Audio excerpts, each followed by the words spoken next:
नमस्कार, आप सभी का स्वागत है मेरे YouTube चैनल पे। मेरा नाम है विजय मुदियारा और ये मेरे सी बिगनर्स ट्यूटोरियल सीरीज़ का थर्ड वीडियो है। अगर आपने इसके पहले के वीडियोस नहीं देखे हैं तो आप उन्हें ज़रूर देख लीजिएगा।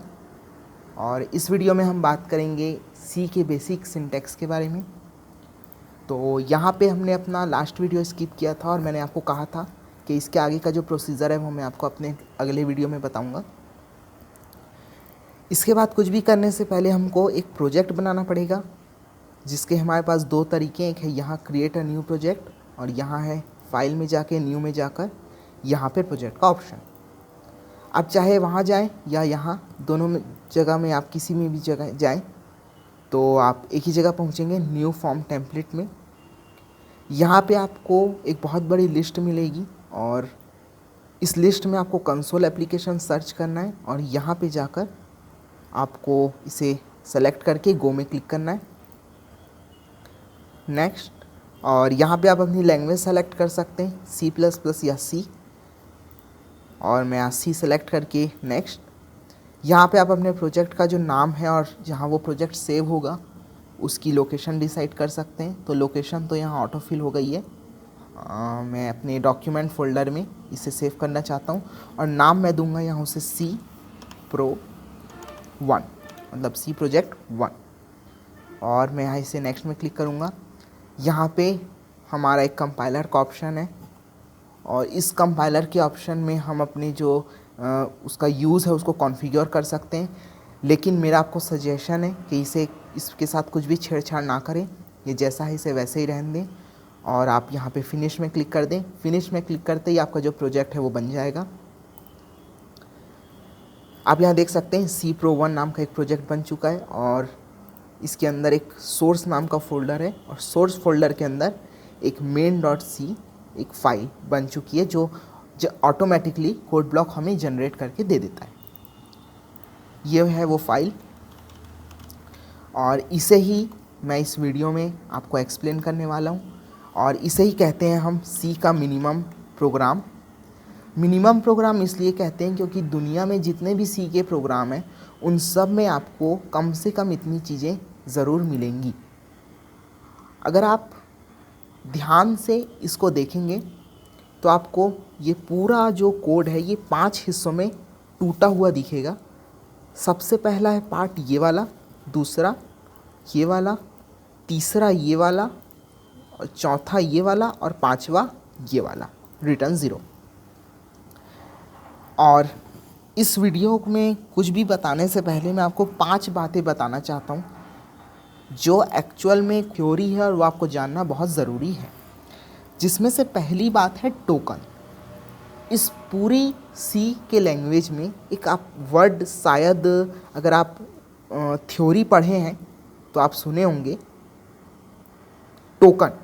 टोकन का मतलब होता है मिनिमम, जो हम कहते हैं मिनिमम पीस ऑफ कोड। मतलब यहाँ पे आप जितनी भी चीज़ें देख रहे हैं, जैसे कि ये स्लैश, ये ब्रैकेट, ये एंगल ब्रैकेट, ये डॉट और ये PR0, जितने भी चीज़ें हैं अगर हम उन्हें सिंगल देखें तो वो कहलाती है टोकन। जब हम कुछ इंग्लिश में जब हम कोई वर्ड वगैरह या सेंटेंस लिखते हैं तो वो हम उसमें अगर उसके सबसे छोटे पार्ट को उठाएं तो हम उन्हें कहते हैं लेटर या अल्फ़ाबेट, लेकिन कंप्यूटर लैंग्वेज में हम उन्हें कहते हैं टोकन्स। दूसरा होता है सेमी कॉलन। C और C++ में खास करके सेमी कॉलन बहुत ज़्यादा इम्पॉर्टेंट है। आप यहाँ देख सकते हैं सेमी कॉलन और सेमी कॉलन। आप जब भी हम कोई क्या कहने से कुछ प्रोग्राम लिखते हैं C या C++ में, तो उसमें ये जो सेमी कॉलन है इसकी वैल्यू बहुत ज़्यादा होती है। मान लीजिए आप कहीं सेमी कॉलन को लगाना भूल जाते हैं तो आपका ये कोड रन होने में प्रॉब्लम देगा, या शायद रन हो जाएगा लेकिन आपको आगे चल के रन टाइम एरर आएगा। तो इसका आप बहुत ज़्यादा ध्यान रखें। तीसरी चीज़ है कीवर्ड्स। कीवर्ड्स का मतलब ये कुछ खास वर्ड्स होते हैं हर लैंग्वेज के पास और इन वर्ड्स का अपने आप में एक मीनिंग होती है। मतलब आप को इन वर्ड्स का यूज़ बहुत ही केयरफुली करना है और आप नॉर्मली इस वर्ड का कहीं भी यूज़ नहीं कर सकते। क्योंकि कंपाइलर के लिए वो जो वर्ड है वो एक अलग से मीनिंग रखते हैं। जैसे कि यहाँ पे आप देख सकते हैं, यहाँ इंट लिखा हुआ है, रिटर्न लिखा हुआ है, और कुछ और कीवर्ड्स होते हैं। जैसे कि एक कीवर्ड्स होता है वॉइड, आप देख सकते हैं यहाँ पे डी लिखते ही उसका जो कलर है वो चेंज हो गया। वॉइड के बाद आता है, एक आता है चार, फिर एक आता है ट्राई। ये सारे कीवर्ड्स हैं। तो इनका आप, बहुत सारे कीवर्ड्स हैं, मैं आपको एक एक करके धीरे धीरे सब बता दूंगा। इनका आपको बहुत ही ध्यान से इस्तेमाल करना है। चौथी बात है वाइट लाइंस और ब्लैंक लाइंस या स्पेस। मतलब मान लीजिए जो कोड है इसमें अगर मैं यहाँ पे स्पेस का बढ़ा देता हूँ, या मैं इसका स्पेस बढ़ा देता हूँ, या मैं जो है इन दोनों लाइंस के बीच का स्पेस बढ़ा देता हूँ, या फिर मैं इस रिटर्न वाली लाइन को ऐसे लिख देता हूँ, तो इससे कोई भी फ़र्क हमारे प्रोग्राम को नहीं पड़ेगा। हमारा कंपाइलर स्पेस को और जो वाइट लाइंस होती है उनको जो है पूरी तरह से इग्नोर कर देता है। लेकिन आप मान लीजिए यहाँ पे अगर आप बीच में आप सोचेंगे कि इस स्पेस को कम कर दें, तो ये बहुत बड़ी गलती है। आप ऐसा नहीं कर सकते, ये वैलिड नहीं है। और आप मान लीजिए यहाँ पे आप स्पेस देंगे तो वो आप दे सकते हैं।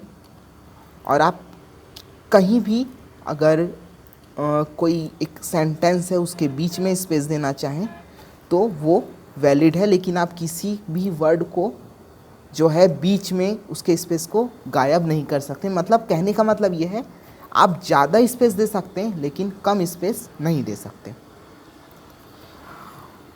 उसके बाद जो लास्ट चीज़ है मैं आपको कहना चाहता हूँ कि इस वीडियो में, क्योंकि ये सबसे पहला वीडियो है बेसिक, बहुत सारी चीज़ें मैं आपको ऐसी बताऊँगा, ऐसे नाम लूँगा जो आपको समझ में नहीं आएंगे। और ऐसे समय में आपको टेंशन लेने की ज़रूरत नहीं है। धीरे धीरे आपको हर चीज़ समझ में आ जाएगी। इस वीडियो में मैं आपको जितनी भी चीज़ें बताऊँगा आपको सबको उसे वर्ड टू वर्ड बस याद रखना है। आगे चल के सब कुछ आपका क्लियर हो जाएगा। ओके, तो चलिए अब शुरू करते हैं। सबसे पहली जो इस प्रोग्राम में आप देखेंगे लाइन, ये ग्रीन कलर की, स्लैश इंक्लूड, फिर 2 एंगल ब्रैकेट्स, फिर है std io.h, और फिर है stdlib.h। इसको हम पढ़ते हैं स्टैंडर्ड इनपुट आउटपुट, और दूसरे को पढ़ते हैं हम स्टैंडर्ड लाइब्रेरी। और इस पूरी लाइन को हम पढ़ते हैं स्लैश से लेके इस पूरे तक प्री प्रोसेसर, और इस पूरे सेक्शन को हम पढ़ते हैं प्री प्रोसेसर डिक्लेरेशन। मान लीजिए मैं इस लाइन को यहाँ से हटाकर यहाँ लिख देता हूँ या फिर यहाँ लिख देता हूँ, तो ये गलत है, हम ऐसा नहीं कर सकते। और अगर हम ऐसा करते हैं तो हमारा कोड रन नहीं होगा और एरर आएगा। अब ये एक्चुअली में होता क्या है, इसकी ज़रूरत क्या पड़ती है, इसको समझाने के लिए देखिए, आप रियल लाइफ में जब भी अगर कुछ काम करते हैं, मान लीजिए आपको दीवार में कोई कील ठोकनी है, तो आप सबसे पहले ये देखेंगे कि उस टास्क को परफॉर्म करने के लिए जितनी चीज़ें आपको चाहिए वो सारी आपके पास है या नहीं। मान लीजिए मुझे कील ठोकनी है, तो मैं सबसे पहले देखूंगा कि कील मेरे पास है कि नहीं, हैमर, और अगर मुझे उसे किसी ऊंचाई में ठोकना है तो कोई स्टूल या कोई सीढ़ियाँ वगैरह जिससे मेरी हाइट बढ़ जाए, वो अगर नहीं है तो मुझे बहुत सारी प्रॉब्लम्स होती है। वैसे ही जब हम कोई कोड लिखते हैं तो हम उस कोड में बहुत सारी छोटी छोटी चीज़ों का यूज़ करते हैं जो कंप्यूटर को या कंपाइलर को पता नहीं होती कि वो क्या है। ये हमें उन सारी चीज़ों को प्रोवाइड कराता है।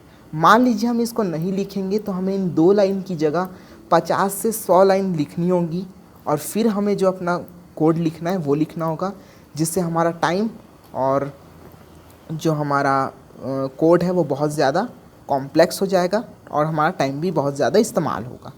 ये हमारे टाइम को और हमारे कोड की कॉम्प्लेक्सिटी को बहुत ज़्यादा कम कर देता है। उसके बाद आता है दूसरा पार्ट, इंट मेन, और फिर ये 2 ब्रैकेट। तो यहाँ पे पूरे सी लैंग्वेज में जब भी आप कोई वर्ड देखें और उसके बाद ऐसे 2 ब्रैकेट लिखा हुआ देखें तो हम उसे कहते हैं फंक्शन। फंक्शन क्या है हम बाद में बात करेंगे इस बारे में। जो इंट है यहाँ पे वो एक कीवर्ड है, और जो मेन फंक्शन होता है वो बहुत ज़रूरी होता है हमारे किसी भी सी के प्रोग्राम में, क्योंकि जब भी हम कोई सी का कोड लिखते हैं तो उसमें जो कंपाइलर है वो हमारे कोड को एग्जीक्यूट करते ही सबसे पहले इसी फंक्शन को सर्च करता है, और जो इस फंक्शन के अंदर लिखा होगा बस वही एग्जीक्यूट होता है। उसके ऊपर नीचे आगे पीछे की सारी चीज़ें इग्नोर हो जाती है। लेकिन उसके ऊपर नीचे की अगर चीज़ें हम इसमें कॉल करेंगे तो वो रन होगी, अगर नहीं करेंगे तो नहीं होगी, क्योंकि कंपाइलर सिर्फ इतने को ही जानता है। बाकी हम जो भी लिखेंगे वो हम इसके अंदर कॉल करने के लिए लिखेंगे, लेकिन हम इसके बाहर का कुछ भी एग्जीक्यूट नहीं कर सकते। उसके बाद जो तीसरा पार्ट आता है वो है ये वाला पूरा, इसे हम कहते हैं स्टेटमेंट ऑफ मेन फंक्शन। और मान लीजिए यहाँ मेरे पास कोई और फंक्शन होता तो वो स्टेटमेंट ऑफ फलाना फलाना फंक्शन कहलाता। इसके अंदर फोर्थ पार्ट है प्रिंट एफ। प्रिंट एफ आप देख सकते हैं, ये प्रिंट एफ है और ये दो ब्रैकेट है जैसे कि ये है, क्योंकि प्रिंट एफ भी अपने आप में एक फंक्शन है। ये फंक्शन का काम है टर्मिनल में हमारे किसी मैसेज को या स्ट्रिंग को शो करना। ओके, यहाँ पे इस प्रिंट एफ के अंदर इन दो कोटेशन मार्क्स के अंदर हम जो भी लिखेंगे वो हमारे कंसोल में जो है हमारा डिस्प्ले हो जाएगा। यहाँ पे फिर आता है रिटर्न ज़ीरो। यह हमारे कोड का एकदम लास्ट पार्ट है, और इसको एक्सप्लेन करने के लिए मैं आपको बताना चाहता हूँ, जब भी हम कोई फिल्म देखते हैं तो फिल्म के एंडिंग में एक दी एंड करके एक मैसेज आता है। उसका मतलब होता है कि हमें इस फिल्म में जितनी भी चीज़ें दिखानी थी वो हम सब दिखा चुके हैं।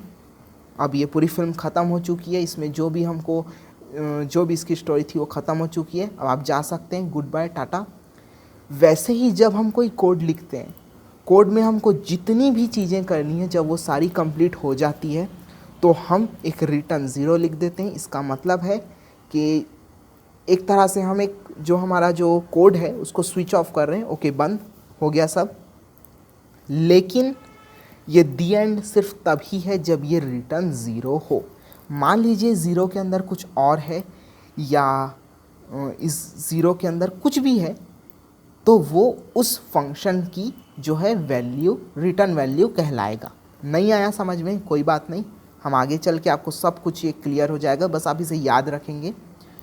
तो ये हो गया एक फाइनल हमारा प्रोग्राम। हम इस छोटे से प्रोग्राम को समझ चुके हैं। अब हम इसे रन करेंगे। रन कराने के लिए आपके पास एक यहाँ आइकन्स बने हुए हैं, आप इससे रन करा सकते हैं या आप बिल्ट में जाके यहाँ पे रन करा सकते हैं।